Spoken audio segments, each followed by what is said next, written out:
Labor Day weekend marked a busy one for Powell County Search and Rescue. They helped conduct numerous rescues at the Red River Gorge. But there was one death following one of those rescues. A man who fell more than 40 feet at Whittleton Arch died from his injuries at UK Hospital. This, along with other situations, has raised some concerns regarding the level of medical coverage the rescue team and Powell County EMS can provide, especially after the county cut ties with a wilderness EMS group back in March.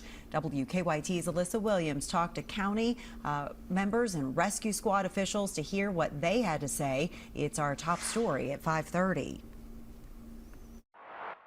It was earlier this year when Powell County Judge Executive Eddie Barnes called to terminate the county's contract with Red Star Wilderness EMS, which is comprised of wilderness certified paramedics. Red Star was specifically designed to be able to kind of take that burden off of the shoulders of standard EMS so that they could maintain coverage on the road. Now, anytime there is a medical emergency in the Red River Gorge or other outdoor destinations in Powell County Search and Rescue and County EMS respond. But during a rescue Saturday, Barnes confirmed 2 county EMS workers were injured. The workers' compensation injuries can happen. It's the nature of the beast, and the work that we're asked to do, whether it's EMS, the fire service, and law enforcement, is inherently dangerous. But there's some precautions that we take to kind of limit those risks. Powell County Search and Rescue Chief Jeremy Uricuse says after those EMS workers were injured, he claims Barnes told EMS to not respond to calls in the woods. Barnes says he told his crews during busier times like Labor Day weekend, with their limited resources,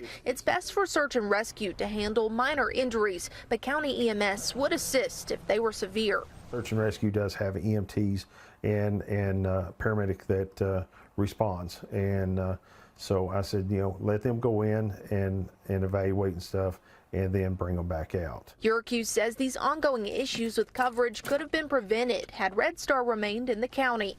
Being with Red Star for over 10 years, I'd say that yes, because it kind of filled the gap that puts a burden on the EMS system, but that's not to take away from the fact that the clinical providers that we worked with this weekend were absolutely top notch. It's just, it does take them out of service for several hours. Ever since that Red Star has not been allowed up here, the searches, the rescues have been done.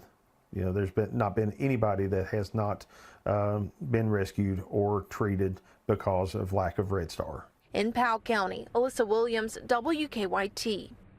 When we talked to Barnes back in March, he said his reason for terminating the contract with Red Star Wilderness was because of a mutual agreement they had with EMS.